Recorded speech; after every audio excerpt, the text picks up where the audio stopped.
Welcome, everybody. It is 7 p.m. on the East Coast, 4 p.m. on the Pacific. It is January 29th, 2025. Happy New Year, everybody. I am Brian Housen, and I'm here with some friends. Friends, why don't you introduce yourself? We'll go in alphabetical order. Stephanie, start with you. Hi, we are so excited to have all of you joining us live tonight. Happy New Year. And we are just so excited to share a little bit of fun. I'm Stephanie Higgs on Instagram at Little Miss Gifted, and we can't wait to cook up some creativity. It is the most cooking you'll get from me. And great, Stephanie. I am so glad that you're here and that you are part of this team of chefs. So, Andy, we'll go with you next. Hey, you guys, how are you? Well, I am, as always, excited about this evening and looking forward to just sharing ideas with you guys that you'll be able to implement immediately. That's always my favorite type of professional learning and just getting to hang out with you guys. Like we're just all hanging out 6 o'clock. It's 6 o'clock for me here in Texas. But I am looking forward to learning with you guys and same from me. Like this is about as much cooking as I'll do today. But it's going to be so much fun. We're so jazzed about it. And I don't think I'm Andy McNair, also known as a meaningful mess on Instagram. So super jazzed about tonight and looking forward to sharing and learning with you all. I am glad that you are excited, Andy. Justin, last but not least. Hey everyone, I'm Justin Mitchell, and I could not be more excited. I think I just keep messaging everyone all day today about how excited I am about tonight, and not only to share a little bit about what I've come up with, but to also hear from my peers on what they have brewing in the kitchen. So I'm excited. So back to you, Brian. Yep. Thanks, Justin. So yeah, it's a brand new year. It is the year of the snake. At first I was kind of like, oh, year of the snake. That sounds like very slithery and slippery, and I'm not sure how I'm feeling about that. And then I started really kind of thinking about it and really thinking about what it represents. This year, 2025, is really about the year of transformation. Much in the way that a snake sheds its skin to become something new, to grow into new places in new ways. I think that that's really what we're trying to accomplish here. We're wanting really this year of 2025, the year of the snake, to be one of growth, of reinvention, and renewal towards something that is new and different. With that in mind, let's think about how it is that we got here. Justin and I have teamed up before. Andy and I have been doing a lot of work. Stephanie and I have been looking for an opportunity to do some work together. And so last year, we put in a proposal for the big conference out in Seattle that we called Concocting Creativity. It was all chef themed. We had, I don't know, there were a couple hundred people that were there as a part of a Sunday session. We knew that not everybody could make it to Seattle. Not everybody could stick around for Sunday morning at the 8 a.m. session. And we knew that we just wanted to do more. So we were really looking for those opportunities or some ways that we could do more than just share that 1 hour. We asked, we were told no. We don't necessarily like to be told no about a whole bunch of things. During that time, we put together and shared what we called a secret recipe. What we were doing is we were kind of looking at some classic instructional models within Gifted Ed and looking for a way that we could concoct them together in order to create creative environments for our gifted learners. What we came up with looked a little bit like this. This was our secret recipe. We have some appetizers that really beginning of the lesson where you're going to heighten the anticipation of your learners. We want to warm them up to creativity with creativity. We want to whet their curiosity and get them feeling a little cat-like. We also want to dish up some really healthy entree. We want to deepen those expectations. And while we're deepening those expectations and delivering some high-level content that is of interest, we want to simmer in some of those feeling skills. For dessert, we just want to keep it going, letting the learning not end at the end of the lesson. We need to take some time to digest and debrief, but perhaps most importantly, we want to open up those doors of opportunity so that you and your learners want to continue investigating and growing. Now, to put these recipes together, again, we looked at some classic models kind of as our main ingredients. We started with Paul Torrance's and Torrance and Safter's incubation model, which is really divided up into 3 steps, looking at heightening anticipation, deepening expectations, and the keeping it going. You can see that those 3 steps really echo that appetizer, entree, and dessert kind of framework as a part of that. We also looked at what is my favorite model of gifted education. That is the Frank Williams model for thinking and feeling, because it really takes on the cognitive and the affective. For cognitive, we're looking at fluency, flexibility, originality, and elaboration, which has been used by pretty much everybody that's ever studied creativity. And then also we're looking at the affective, the feeling, things like curiosity, risk-taking, complexity, and imagination. We also wanted to incorporate and blend in some of Kaplan and Gould's depth and complexity, looking at these classic 11 ways that we can have our students think deeper, do more with what it is that the content that we're teaching. We also wanted to sprinkle in some visible thinking routines, looking at ways that we can debrief the experience so that we're not looking for things to just for a grade, but we're looking for how the students responded to that on that cognitive and affective level. And as we were thinking about this, we were really thinking that we had done is to create a super model. The stock of our soup is really the Torrance incubation model. Our main ingredients are coming from the thinking and feeling skills outlined by Frank Williams. And then the seasoning is the depth and complexity and looking at the visible thinking. Really, by combining all of those ingredients together, we want to create something that's going to be a memorable experience for your learners in your classroom. So, what we're going to do tonight during our time together is to each share some ideas that kind of follow this recipe. Now, I think that the super exciting thing, at least one of the parts that I'm most excited about, is that the four of us literally have no idea what the other people are going to present. We wanted it to keep it just really lively and a big surprise. So that was really kind of our only rule as a part of that is to keep the recipe in mind, but go in any direction that you really wanted to as a part of that. So with that in mind, we're going to go in alphabetical order. In case you're trying to wonder or kind of crack the code of what the HHMM is, it's Higgs, Hausen, McNair, and Mitchell, which also stands for hours and minutes, because that's just what we do is look for those connections. So I'm going to stop talking now. I'm going to turn it over to Stephanie, and she's going to take this into our first recipe.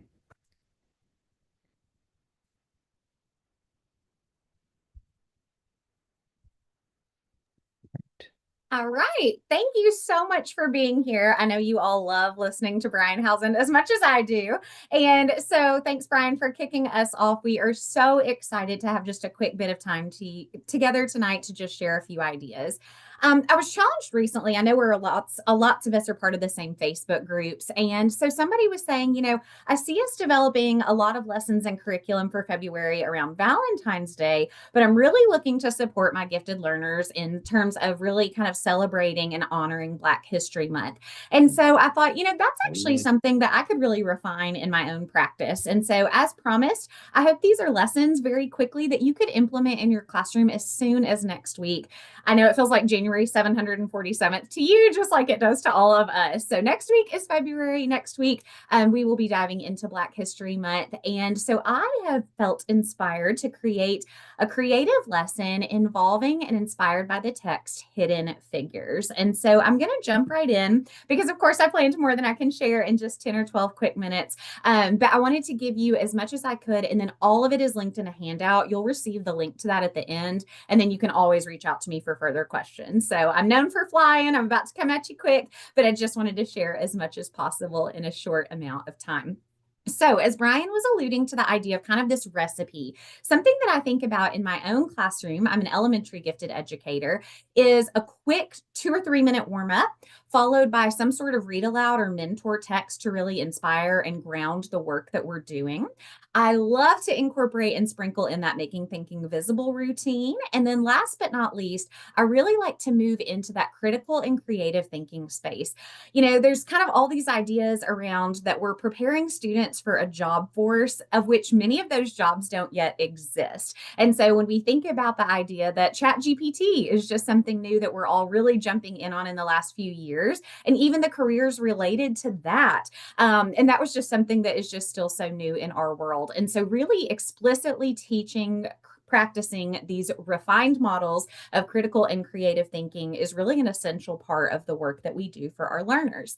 And so very quickly, if you were with us in Seattle, it's really important to me as a gifted educator to think about the community that we're cultivating. And in a space that is just kind of exuding creativity, are we making sure that this is a place where all of our learners feel safe and they know that they're safe to fail forward and they're safe to try new things? And so just real quickly, something to think about would be establishing some norms in your space for how creativity is going to look and how brave it is for us to try new things. And so something else I like to do when we're establishing kind of that culture and community is this idea of being a beyonder. And so thinking about all these different ways that we can really kind of encompass and encapsulate all of these different qualities. My favorite of which is the idea of being a minority of one. So just really setting the stage for the creative work that's going to take place.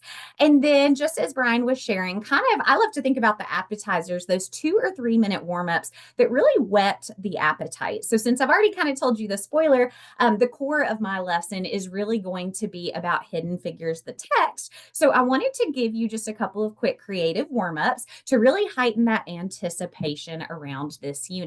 So one way that I love to do that is to spend those first 2 or 3 minutes in a warm up. And so this is a fun one for developing fluency. So if you have ever used alpha boxes before, they can be used in a variety of ways, but some colleagues and I have done some work previously in terms of space units and having students share just as much information as they can get down, just working on how fluently our brain can generate lots and lots of different ideas.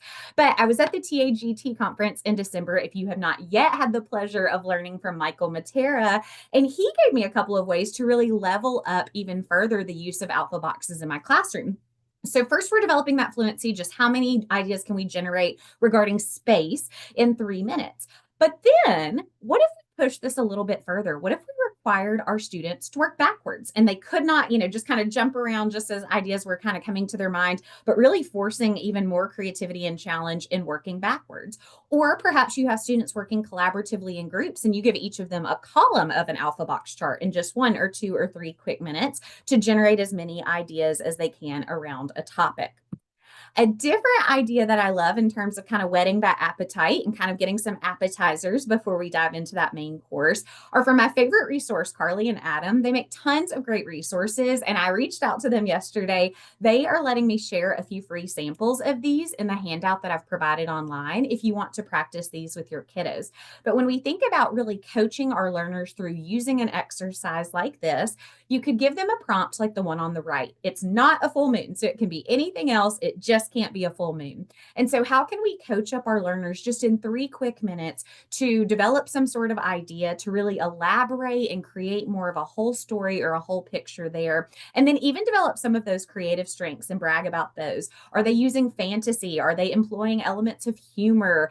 Do they have, ideas for unusual visualization? Did they turn their paper in a different way? How quickly are they working? Again, kind of developing that fluency piece, as well as the originality, because it's not a full moon. It can be anything else. It just can't be that.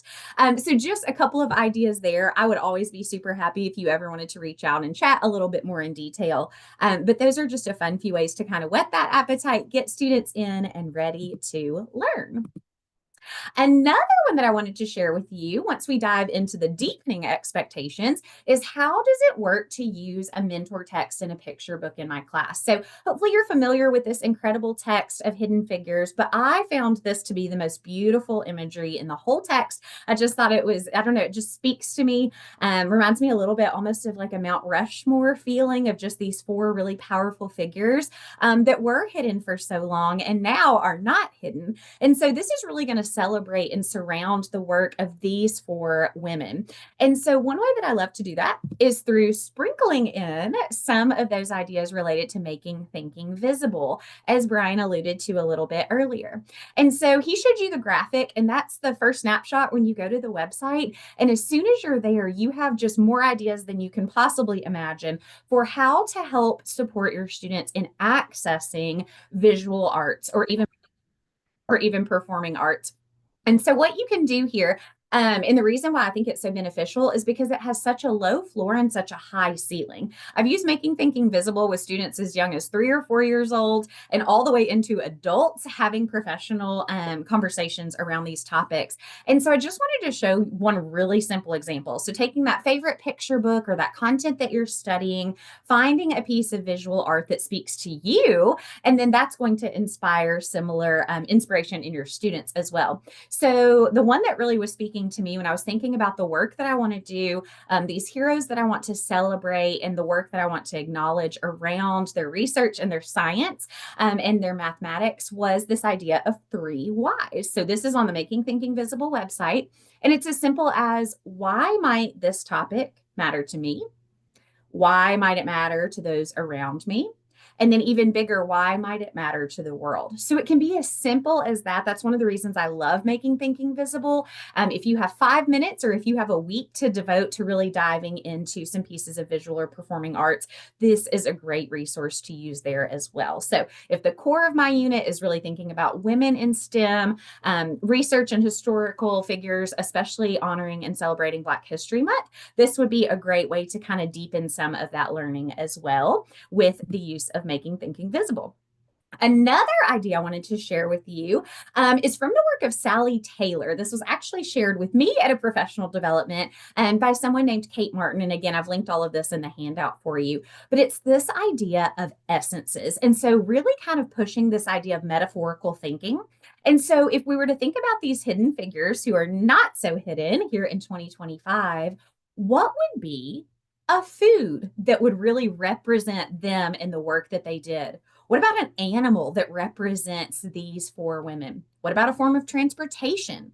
Music, if we picked a song that represented the work that they did. What about a sound?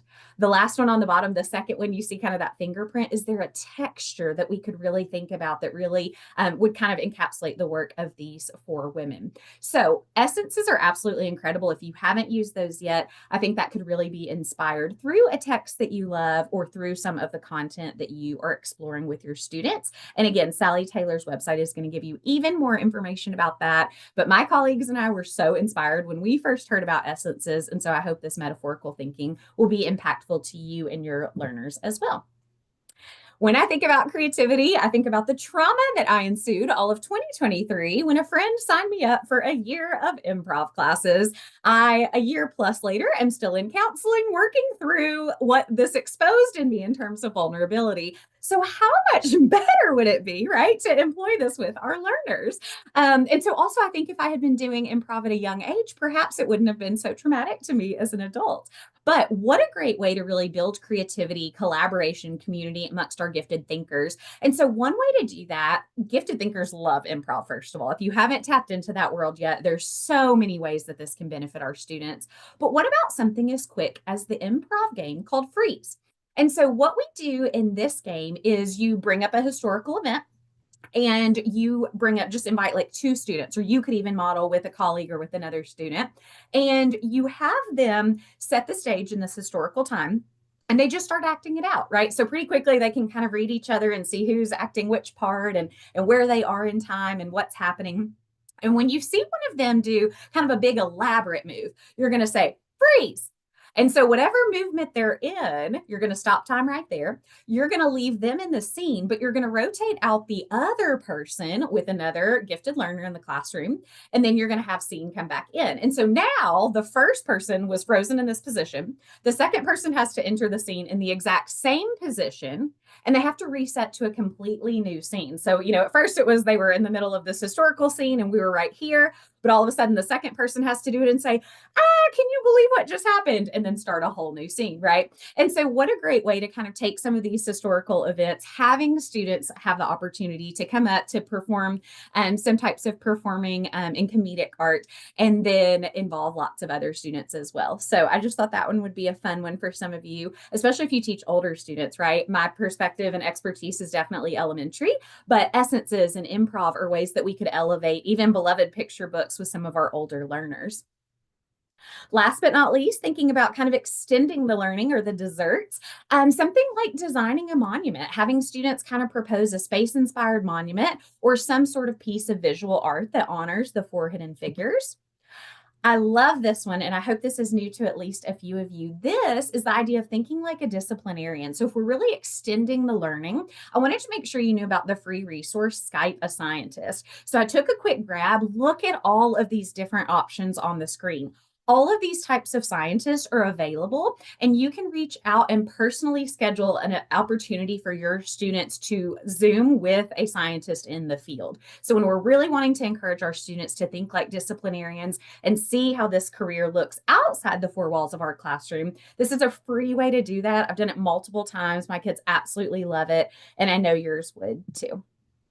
Wanted to quickly share a couple of resources my colleagues and I love related to space as well. So if you are familiar with Birdseed, there are a couple different activities there that really would help extend the thinking in terms of space. Something like which one doesn't belong with different planets and stars, and something called an academic tournament. This is fun as March Madness comes our way when we think about brackets. 8 wonders of the solar system or habitable objects in the solar system, and having students research those and slowly weed out the competition and then have the most defensible wonder of the solar system or where they feel is the most habitable place.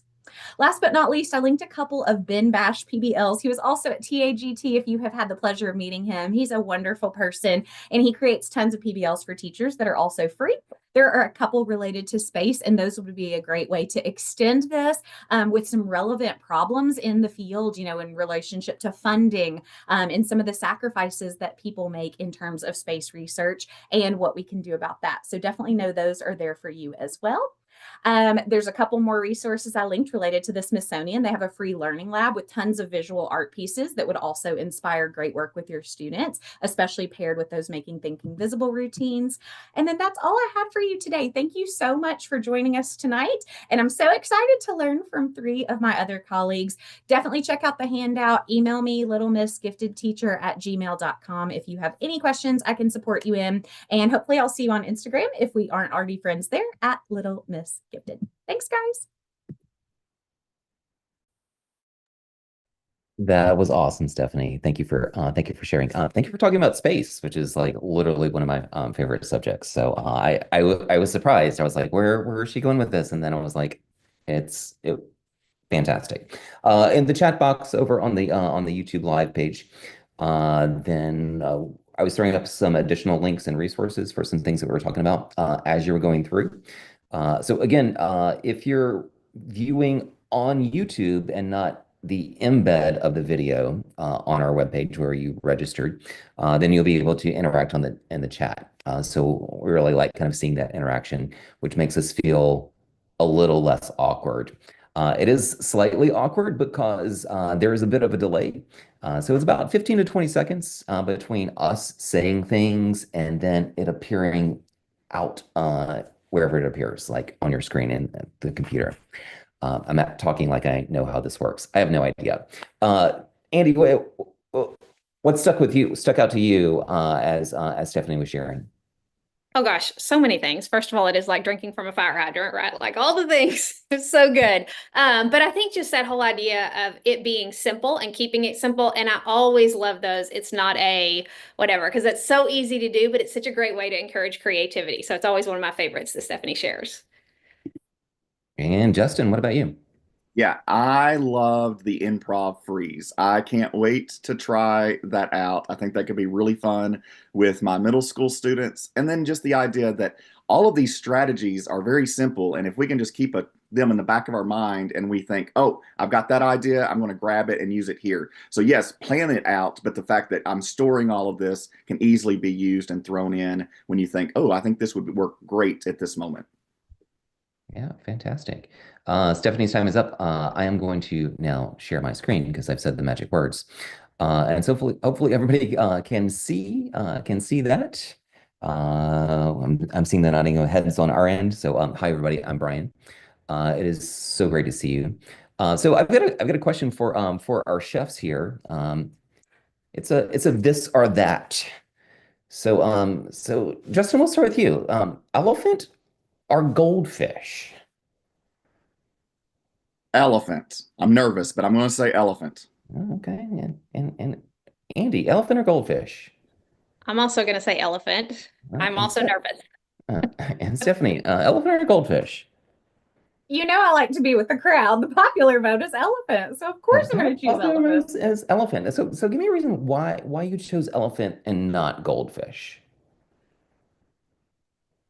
I think with goldfish, I just think of those carnival games that I wasn't allowed to play because we didn't need all of those goldfish being brought home. Something along those lines that they come and go, but elephants, long lasting.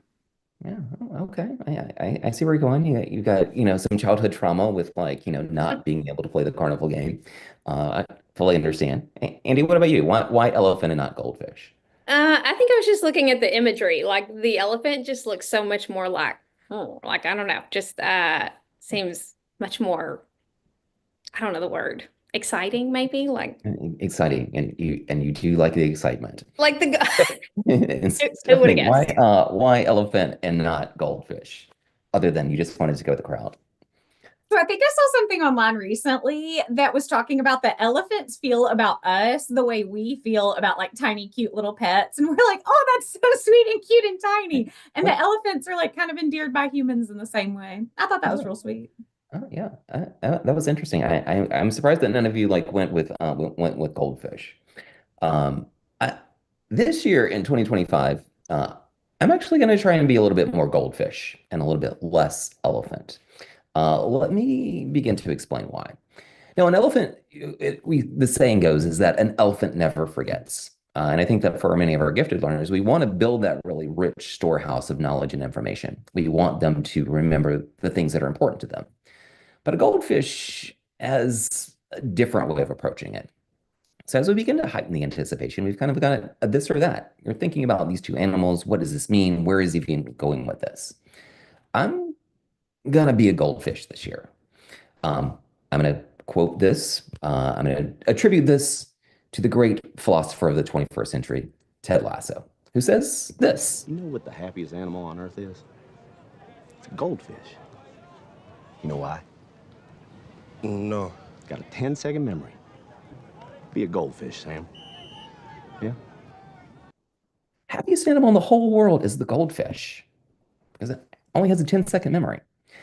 Actually, we don't really know how to measure a goldfish's memory, so that may be kind of just a complete misnomer or misconception, kind of some fake news that's out there. But that might be something that's kind of interesting to explore.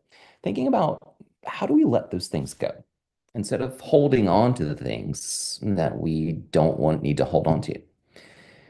As we think about that sort of concept, I want to deepen the expectations, give a little bit more of kind of the content of the thinking and feeling behind this. And to do that, I'm going to quote my other favorite philosopher of the 21st century, the great poet Taylor Swift. Taylor talks about the importance of catch and release.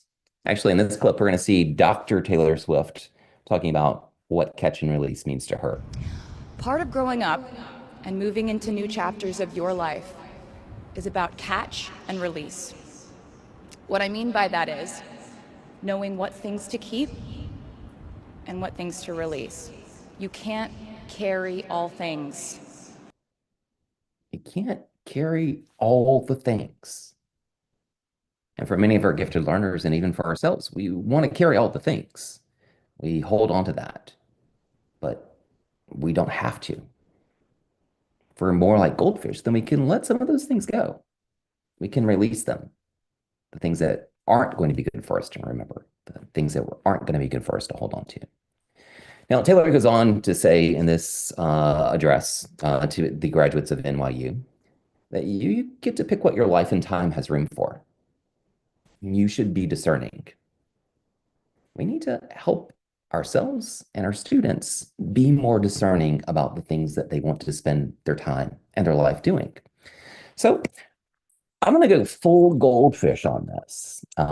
So I really kind of thinking about this and like, why don't I eat more goldfish crackers? Like they're delicious. I started studying like the bag of goldfish. There's just something absolutely magical about it. And it's in like a small bag. It's foil lined. It just like looks really cute and appetizing. It feels very special. But there's a lot of things just on this bag that I've never really paid attention to. And the more and more that I thought about goldfish, I started wondering, how on earth are they made? And so I went down a pretty deep rabbit hole. And It all starts with combining the ingredients in large mixing machines. After it leavens, the dough is dumped down a long chute to a laminator machine, which flattens it. Then in sheets, it travels by conveyor belt to a large roller called a die. This is the moment of truth. The most amazing, surprising, interesting thing about making goldfish is when the dies roll across the dough. Over 50 goldfish are made in just a fraction of a second. 50 goldfish. So as you look at in a it coming fraction of a across the second. line, there's I mean, just Dan Gates, thousands he of is goldfish he is in front of excited your about face. his job. He is loving life and that he is in charge of making goldfish at Pepperidge Farms. Now, as I started thinking about goldfish and I was kind of studying my fresh new bag of goldfish crackers, it occurred to me that there were a lot of things that I did not know about this. So, for example, friends, does anybody know what this guy's name is? He has a name. It's literally right there on the bag. His name is Finn. His name is Finn. We just never knew that. Does anybody know what the number one ingredient of goldfish happens to be listed on the ingredients? Goldfish are made with smiles. It says it like literally. This is a photo that I took, made with smiles, and a whole bunch of other stuff. Also, when we look at this at the bag, we can see that there are two goldfish. There's one with a smile and one without a smile. That's listed right there. Yet we never really thought about all the things that were there. Also, in the back of the bag, it says that are actually here on the side. You can help your kids discover more smiles at goldfishfun.com. I've seen that. I wondered like what was going to happen when I went to goldfishfun.com. Apparently, it is not very much fun because the website just does not exist anymore. Like, what a waste of an opportunity. Apparently, it went like defunct like back in 2022. They just stopped making content for it. So as I was thinking about this and trying to live a more goldfish lifestyle and wanting to encourage gifted kids to be more goldfish, I decided that we really needed to put together some activities to help keep it going as a part of that. So here are some creative ideas that I concocted as I threw these slides together. First of all, I thought about the ingredient list. Like if goldfish are made with smiles, like what are you made with? We're not thinking of like what's like actually inside of our body, but what are the character traits? What are the things that make us up as humans? What makes us special and unique? You know, we all learn from like the nursery rhymes that it's sugar and spice and everything nice, or snips and snails and puppy dog tails. I think we can do way better than that. Let's see what your kids come up with that they have on their ingredient list.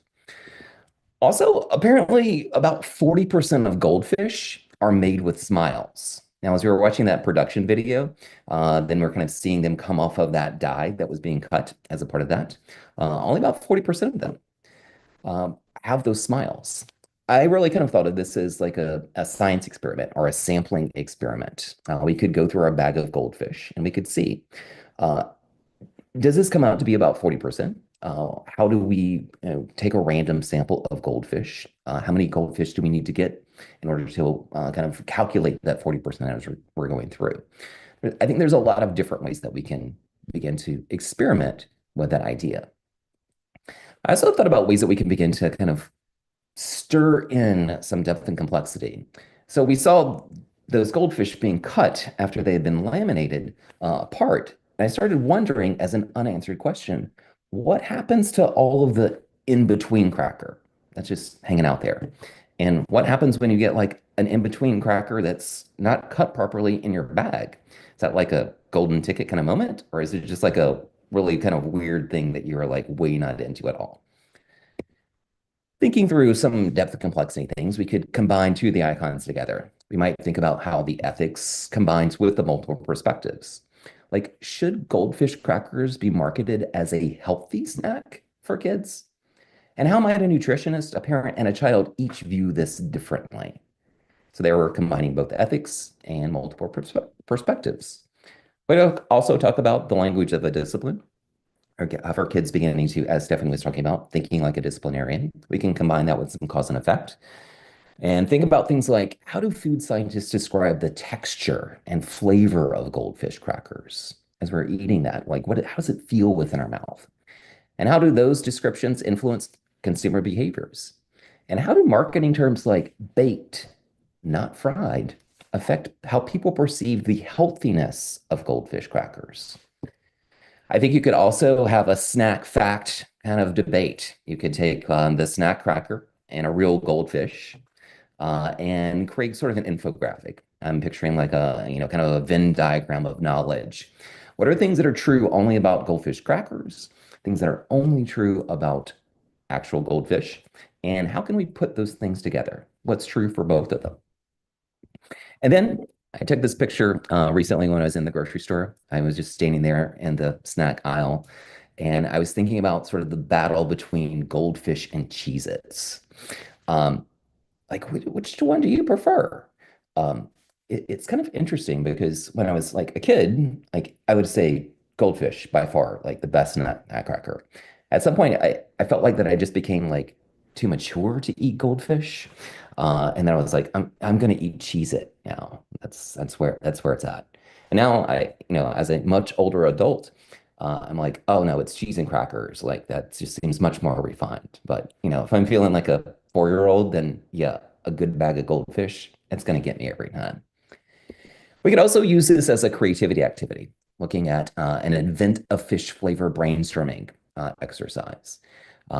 There are, I think, at this point, close to 40 different flavors of goldfish in existence. We could use that fluency, flexibility, originality, and elaboration to begin to play with that. How many different flavors can you name? How many new flavors could you come up with? Could you combine some things together? For example, there's graham cracker goldfish, which I do not think is a real goldfish. For me, I'm much more of a purist. It needs to be a cheese cracker in order to, not a graham cracker. You could also use scamper, although you do need to be careful when you're using scamper because things like this can happen. This is Dunkin' Pumpkin Spice Graham Goldfish Crackers. Like that just seems like way too many things that are happening as part of that. Stephanie Marin is really loving this. We could also look at trends over time. Maybe we're going to construct a timeline to demonstrate how goldfish packaging has changed over time in response to trends. This was really kind of the Pepperidge Farms goldfish cracker bags that I remember as a kid growing up. And it's interesting just to see how they've changed. We might also think of and kind of project into the future. Like 50 years from now, what are like going to be the flavors that are out there? What are the bags going to look like?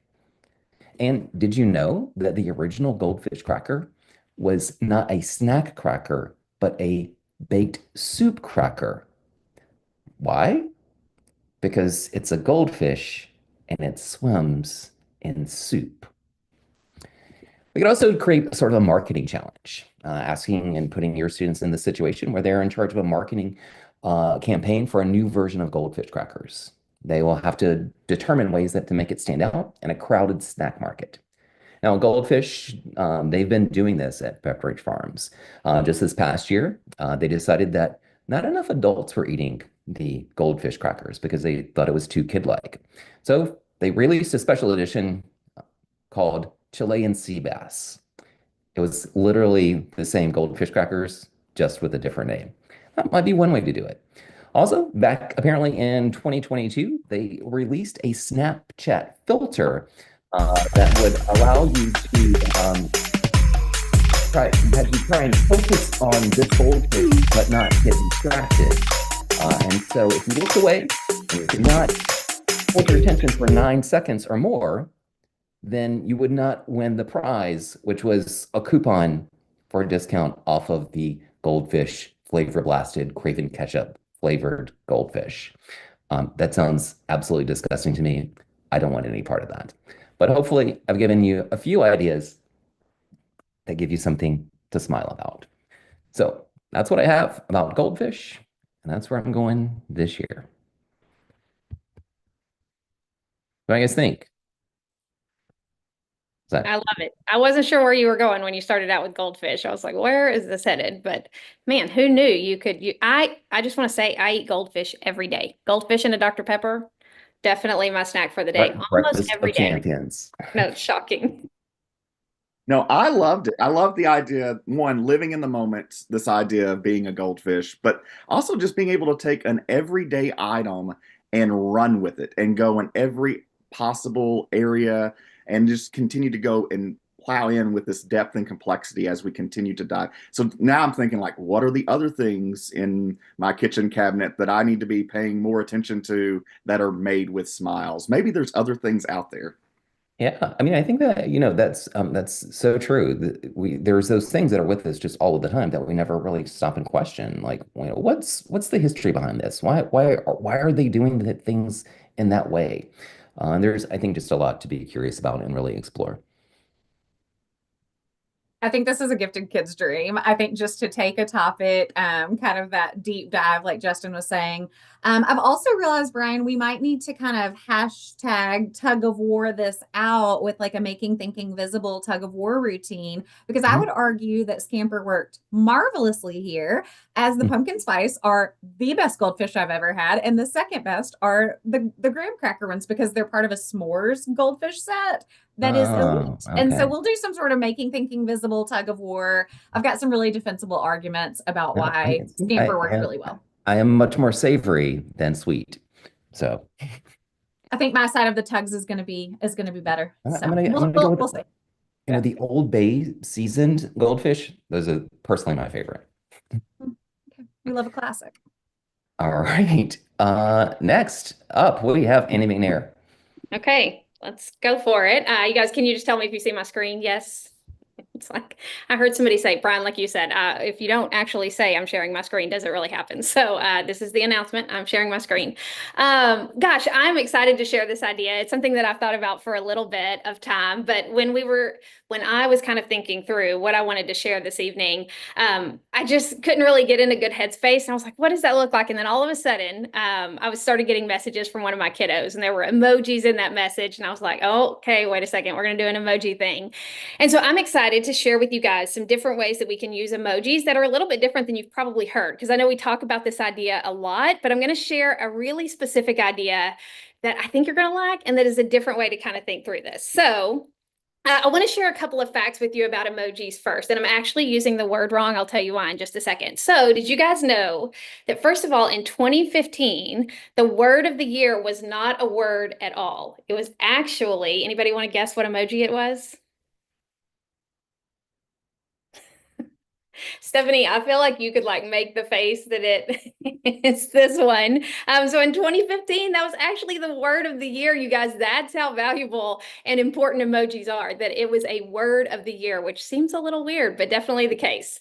I also think this is interesting. This is why I've been saying it wrong. If you're referring to more than one emoji, you don't say emojis, you still say emoji, which I've worked on all day today, and I still screwed it up. So and then finally, just the last fact that I'd share with you guys that I think is really interesting is that researchers have found that when we look at an emoji, we actually, those parts of our brain that become activated when we're watching someone's facial expressions, those same places are activated when we're looking at an emoji. So like we think of these as just like these cute little cartoon things, but the reality is they play a big role in our day-to-day lives, and they play an even bigger role in the lives of our students. So why would we not make this a priority in our classroom? So I wanted to ask you guys, and let's just start with our group here, Justin, Brian, Stephanie. If you had to, let's just go with one. If you had to use an emoji that would represent creativity, what's the first one that comes to mind? Light bulb. Okay, because I think because ideas inspire ideas inspire ideas. And so I think once you get it going, it's just like you just see all those little pathways dinging in your brain. that's awesome. I am really fond of like the thinking face like emoji, the I think that would be an important step like within the creativity. Love it.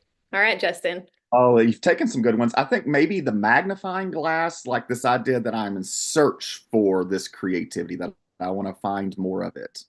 Yeah. Are you guys noticing, like, as they're sharing, like, I'm already getting a feel for their perspective of creativity. Like, oh, Brian really sees the thinking part. Stephanie really thinks about it as a lot of, imagine that. Stephanie thinks of it as a lot of ideas, right? Shocking. And then Justin's really thinking about this, looking at it closely. And so even in our group, our small group here, just talking about what emoji best represents this idea, there were all of these different perspectives, multiple perspectives, right? And so just starting out and making that a priority in the classroom with a simple question like this, like that takes no time at all. And it gives your learners an opportunity to speak in a language that's familiar to them and to connect something that they can connect with. So we're going to be talking about a specific topic. If you guys had to guess using these emojis, this is not, I mean, I made this super simple because I didn't want to stress anybody out. Anybody have any thoughts about what I might be thinking about? Something that's coming up? Does Taylor Swift's boyfriend have an important game in a couple weeks? I'm not sure. That's all so many people care about. Good old Travis. Yeah, definitely the Super Bowl, right? Look, I want to say this idea of whetting our learners' appetite. I love the idea of using icons or emojis to give your learners the opportunity to make a prediction about what they're going to be learning that day. So often I talk about just putting up a picture or putting up a video, but look, I think using icons or emojis can be a really cool way to get them to kind of put things together, right? To make those connections that we talk about so often, to synthesize their thinking. And so I love this quote. It's so important because it tells us, I think so often we can share these ideas, but we also need to know the why. I'm going to give you guys a second to read this and then we'll talk about it.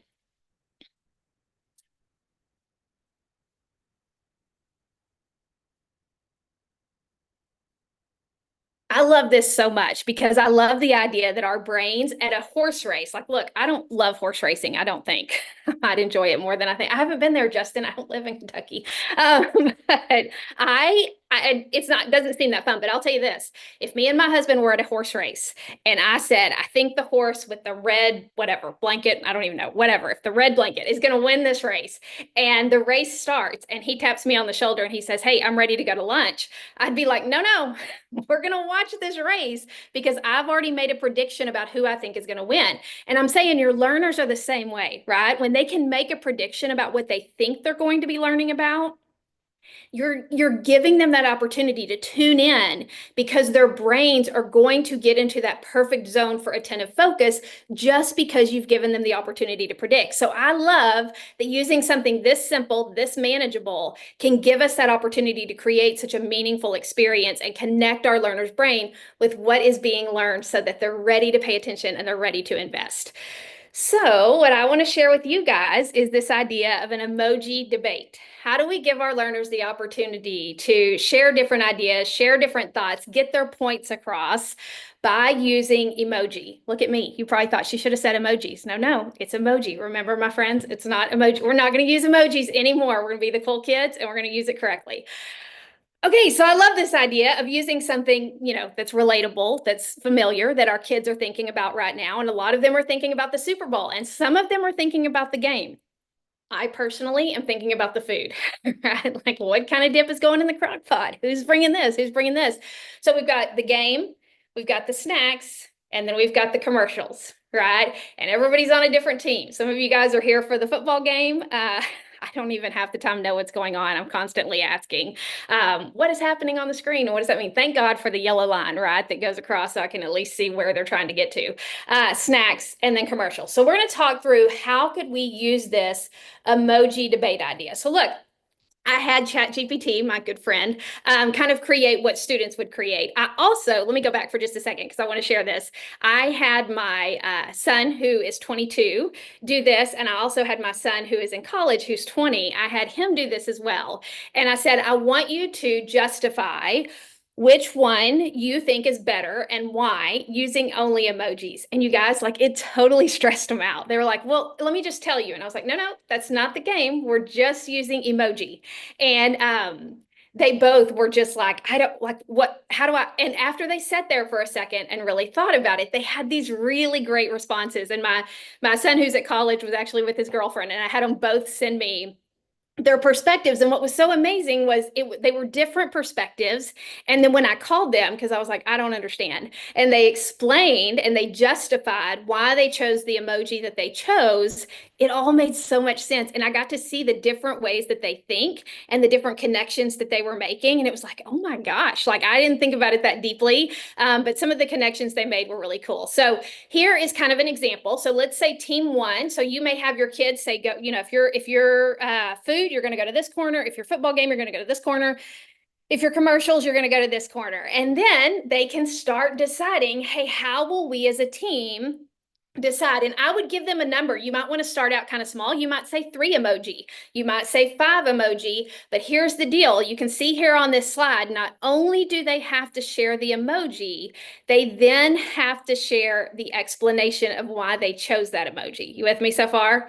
So they're going to take their 5 emojis, 3 emojis, whatever you do, and then they're going to have to justify why they chose that. Now, here's where you can take this another step to kind of deepen that learning. You can give them an opportunity to take all of these pieces that they came up with and create a big idea. That should also sound familiar, right? A little depth and complexity. So now they're going to create a big idea that they're going to share as their debate statement. This is our point. This is our big idea. They're going to share that. Team 2, they may have chosen commercials. And so I'll give you guys a second to look at a couple of those. Super cool, right? That idea of the money aspect of it and the money that brings in. And so their big idea may look like this. And then you're going to take it one step further. So they're going to share their emojis. They're going to come up with their explanation for each emoji. They're going to share their big idea. And then they're going to share their emoji rebuttal. Right? So they're going to come back and say, well, you say this, but commercials are fun, but they don't compare to the Super Bowl itself. And here's why. And then team 2 is going to give their rebuttal. And they're sharing a separate set of emojis for their rebuttal. So they're sharing 2 sets of emojis, one for their original debate statement, the second one for their rebuttal. Are you guys with me so far? Does that make sense? Makes sense here. It doesn't always make sense to everybody else. So hopefully that is moving along. And then it's like deciding who's the winner, right? Who justified their use of the emoji really well. And I love this as that idea of, you know, whetting the appetite at the beginning of the learning experience by using emojis, letting them I don't know if I'm gonna be able to stop saying emojis, but letting them whet the appetite. And then giving them this opportunity to go even deeper and personalize it, because once they make those connections, that's sticky learning, right? That's staying with them. And when they can connect what's being learned to a set of emoji that they've created, that's huge. That's game on. And they're going to be willing and invested in a place that oftentimes they're not, simply because they can't make the connection to it. So a couple of things that I'm going to share with you guys. I created just some ways that your learners may want to do this. So this is just a form where, again, they would identify the emoji, and then they would write their sentence. So in each one of those 5 boxes, it's the emoji and their sentence. And then at the end is their debate statement. In your free resources that we're giving you guys as part of this learning experience, there's also another page for them to write their rebuttal. So you'll have both sides of that and be able to use that in your classroom, right? Tomorrow, maybe. No pressure. Okay. And then I was also thinking, like, look, if I taught littles, or maybe I taught in a classroom where we're not using technology right now, you also want to be able to do this, right? So, first of all, if you don't know this, a little pro tip, Canva has an emoji app. So when you go to Canva and you're using emojis, when you type in emoji, it'll ask you if you want to use that app. Your answer is yes. And so you'll go in and you will use this form. So I created this just as a template. So it's not a PDF, it's a link to a template. So it'll take you right into Canva, and you just drag and drop your pictures in there, your icons, your emoji, whatever you want them to use, cut them apart, give them to your kids, and you can use those however you want, right? And I love this because now that you have the template, you can just switch those out. You can use them for different ideas. These are the depth and complexity icons that I really see happening here. Gosh, that big idea we talked about specifically. I think this also gives our learners, obviously, the chance to engage in multiple perspectives. Like I said, when my kiddos were telling me how they saw this and their justification, I was just like, what? And then finally, language of the discipline, using debate language. These are some questions you might consider. I'll share these in the resources with you guys, but these are just some other ways you can think about this. What emoji do you wish existed to better express yourself? How did emoji change the way that you expressed your opinion? That just gives them that opportunity to go deeper, to make connections. And the great thing is you could apply some of those visible thinking routines using these questions. So definitely something to consider. How might I use those? One way you could extend this and continue using an idea like this is just emoji vocabulary, right? Like letting them define words and letting them, I know we think about it as them like writing the definition. They don't care, right? But they may care if we give them an opportunity to connect it to emoji. And so using that for vocabulary, I have a lot of other examples for this. If you're interested in those, you can let me know and I would be happy to share. That's it. That's my idea, the whole emoji debate, emoji vocabulary. Again, you can connect with me on Instagram at A Meaningful Mess. You can check out my website for all the resources, but I hope this is something that you can use in your classroom, make a real connection and be able to use immediately. Okay, that was really fast. Yeah, no, that was awesome. Annie, I'm gonna compliment you on your font choice. That's all I gotta say. Wow. I mean, that night made. Amazing. I'm literally using this next week. This is just such an inspiration. And I love the idea of them trying to prove themselves right from the very beginning and hooking them kind of with that sneak peek of those emojis. We all love that, right? We all love to kind of make that initial guess and then we're satisfied when it's correct. So taking this, using it next week, I already scanned the QR code for the Canva emoji app. That's incredible. So I just learn every time I hear from you, friend. Thanks. Very cool. Okay, Justin.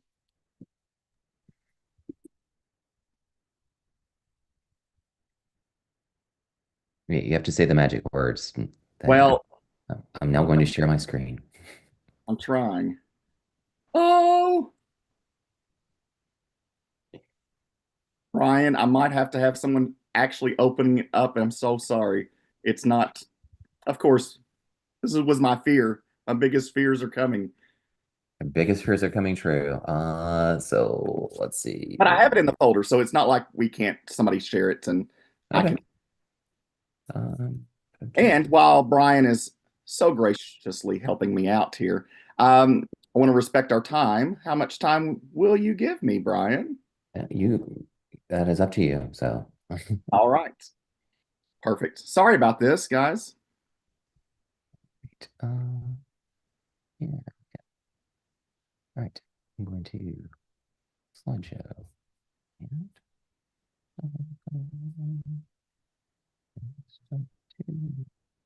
okay.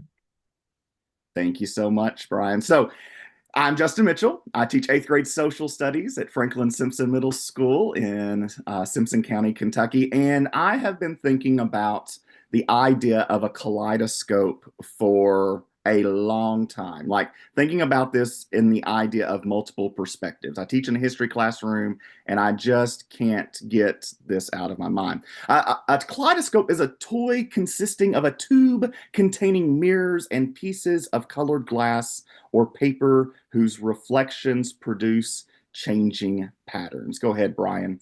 It is a constantly changing pattern or sequence of objects or elements. I just think that's a beautiful definition. A constantly changing pattern or sequence of objects or elements. I feel like that is describing my life. I tried to wear clothing that looked like maybe we were looking through a kaleidoscope, and I wore it to school today, and one of the teachers thought it was one of those magic eye books from like the 90s, and they just felt like they were peering into my soul, and I'm like, stop it, there's no image here, just quit looking at me. So I can't get this idea of kaleidoscope, and I was trying to think, how do I actually start that? How do I anticipate and build that anticipation with my students? Go ahead.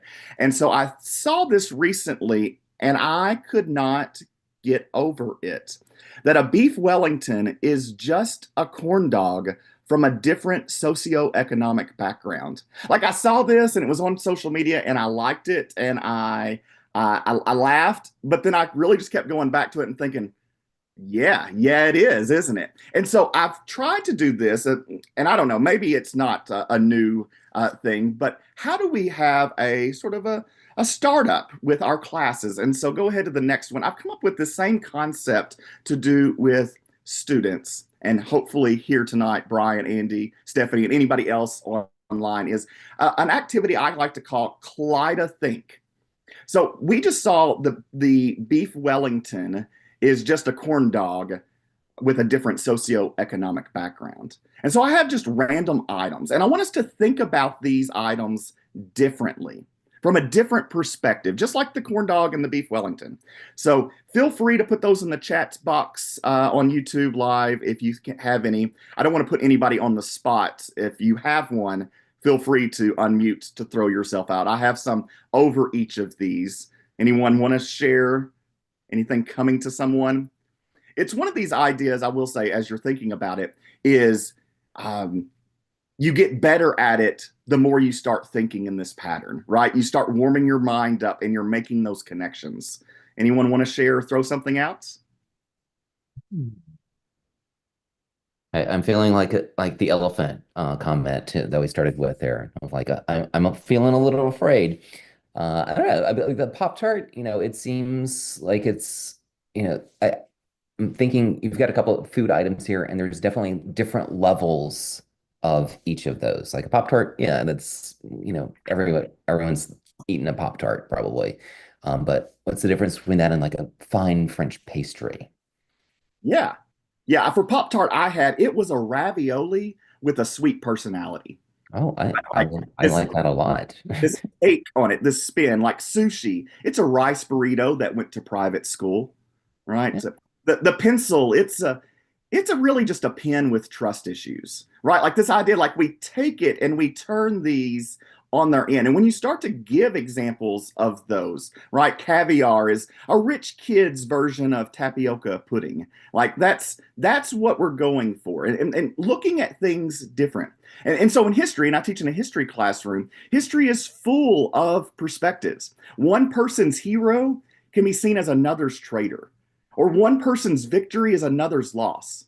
So the lesson that I have for us today is that we'll explore these multiple perspectives by creating a dinner party. I know we have all been to dinners, and I know, like, I love the socialization aspect that's going to happen. I purposely want to sit in the middle of the table so that I can hear everybody's conversations and be a part of everyone's conversation. Like, people know that's where I want to sit. If it's an empty table, is right smack dab in the middle. And so with the dinner party, I'm thinking about how do we look at these different perspectives. So this lesson, we're going to start off pretty simple with seating arrangements that occur.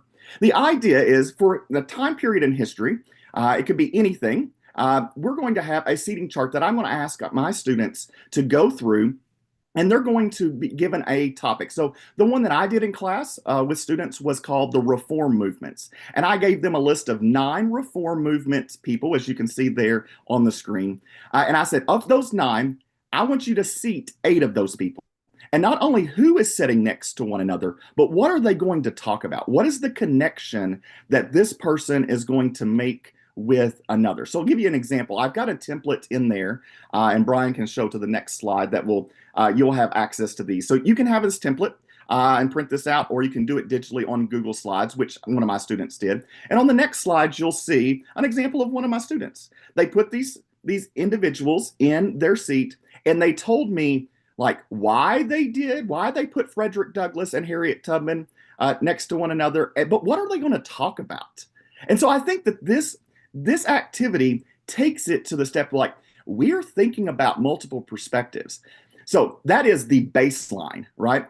But I always want to add on to it. So I'm just going to go through a series of things that you can do to up this activity that you can also take and use with other ones. One, Brian knows, this is one that Brian and I've talked about a lot, is the fickle finger of fate. That you have a spinning wheel and it decides where everybody's going to sit. And then you as a student, you just have to make it work, which we could talk about in life. That happens sometimes. You're going to have to sit next to somebody that you might not know, you may not like, but you're going to have a conversation with them. And so we can let chance determine that. Or the next one is the gauntlet, right? Have a peer create the worst case scenario seating chart. And then you have to come up with conversation that these people are going to have. Like, they don't get a choice of why. Maybe that person says, this is why I picked the worst case scenario. But this idea that I'm going to actually like have a conversation with this, what are they going to talk about? What would they have in common? I'm thinking, if I was doing this with the Civil War, yeah, I'm going to put Abraham Lincoln and Jefferson Davis right beside each other. But then I start to think, as I was going through this, what would they talk about? Which one is like, how did they grow up within 100 miles of one another in Kentucky? So just repping Kentucky there. Within Kentucky, so close together, but have so different outcomes. Maybe they have conversations about that. Or we could take it to the next level. Not only do you have the party, but you theme the party. What theme would be best for this group of people? Is it a glow party, a 4th of July party, tailgate, Cinco de Mayo? Like, what is the theme? And what are the decorations going to be? Maybe you take it a step further and they're going to design the centerpiece for the table that's going to go around this theme. Having students explain their thinking is, I think, pretty cool. Next up, we have activities. You know, after they eat, what are they going to do? Are they going to dance? Are they going to play board games? Are they going to have a poetry slam? It would be interesting if you were like, okay, Civil War generals, they're going to have a poetry slam, and this is the poems that they're going to have there. Maybe it's going to be the playlist. Like, what is the activities that you're going, or the music that you're going to listen to throughout? What vibe are you going for and to create with this group? You can keep going there, Brian. What menus that you're going to create? What's the food? What are the different courses? Why did you pick these courses? Does it relate to these individuals in any way? And then the last one I have there is the invitation creation, right? Have a student create and design the invitation that goes out to these guests here. What's it going to look like? What does this design tell us about the type of party attending? And so if we just pause right there, think about all of the different ways that we've added this and added depth and complexity with this assignment. It was started out simple seating arrangements, which I would say simple. Depending on who you pick, it's not necessarily simple, but it's those connections and getting students to see this can go so much deeper and having conversations. But last one is, I don't want it to stop with history. I know I always get, oh yes, you can do that in a history classroom because you can do everything because history is the greatest subject known to man.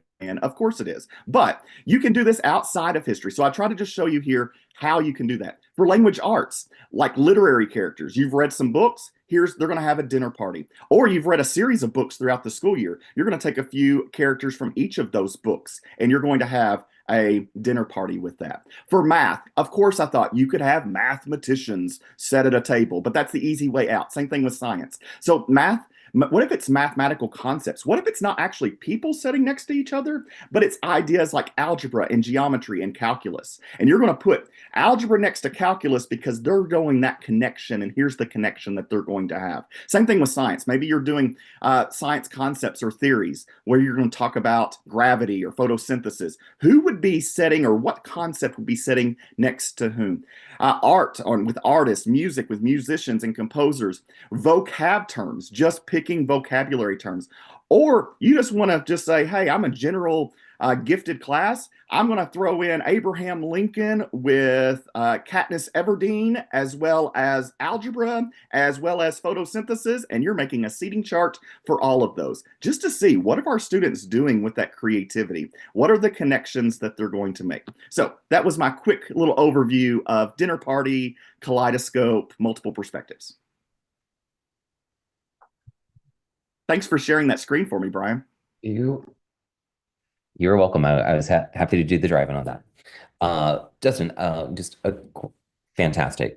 Just so many just wonderful ideas. Stephanie, Andy, want to comment while I switch over the screen to our last bit here?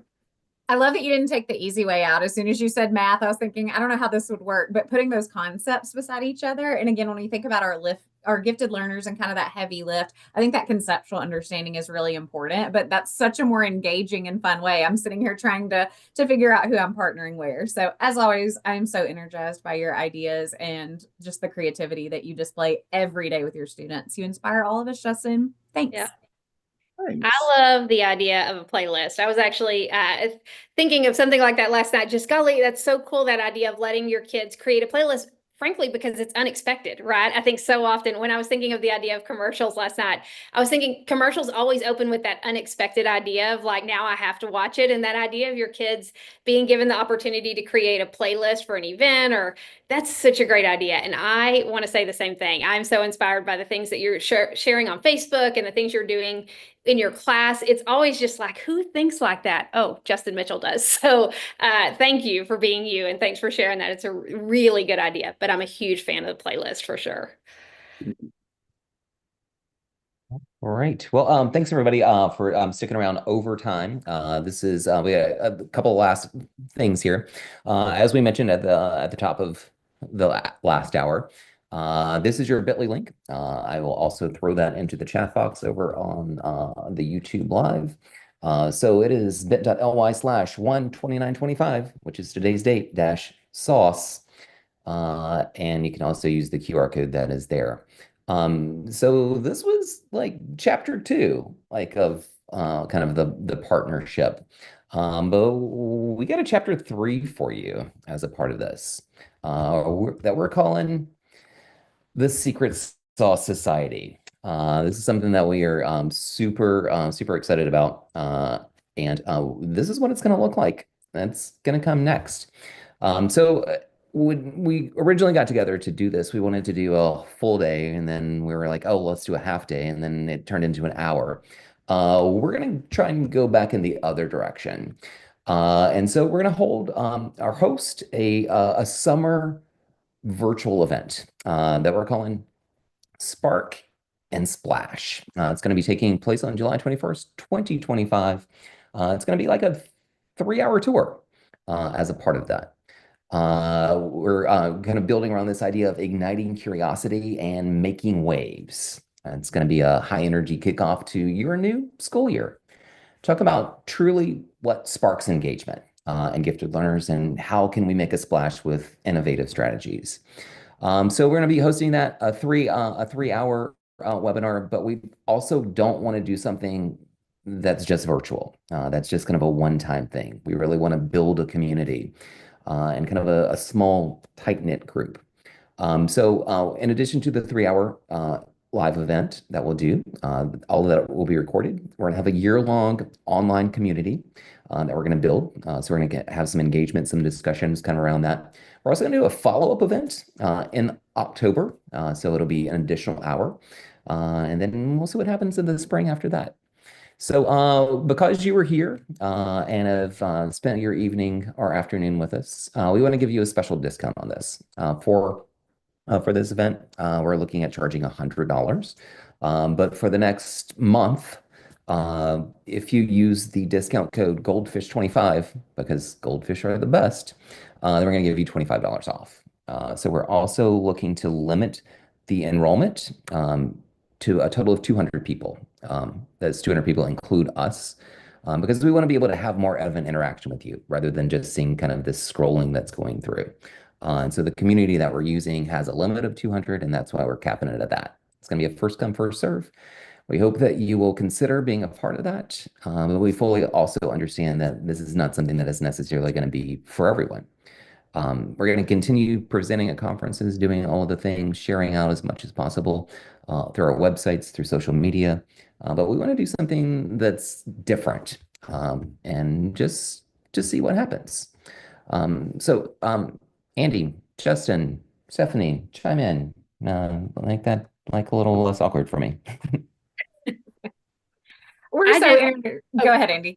No, you go. Let's make it super awkward. You go ahead, Stephanie. We're just so re-energized by just reading your comments and seeing the feedback. I heard a couple of you in the comments. I saw you saying this is just what I needed. And so I think we know that there's just this need and this craving and this passion for new ideas, fresh resources, and things you can implement tomorrow. And so I know I'm leaving tonight after listening to my dear friends and colleagues with tons of new ideas I can use in my space. And we were just thinking this summer is the perfect time, right? June, we're all exhausted. We're kind of, disassociating for a little bit, but by July, we're kind of ready to make a splash and get back in the swing of things. So we'd love to see you then. It's going to be a blast.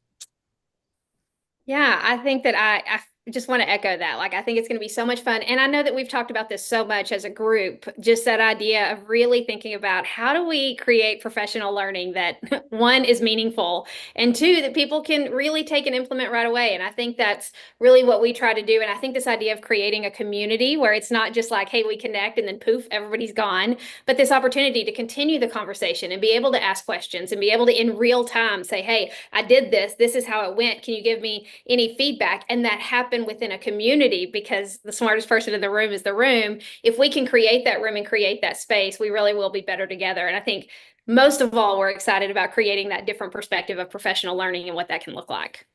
So I'm super excited about it for sure. So excited. Justin.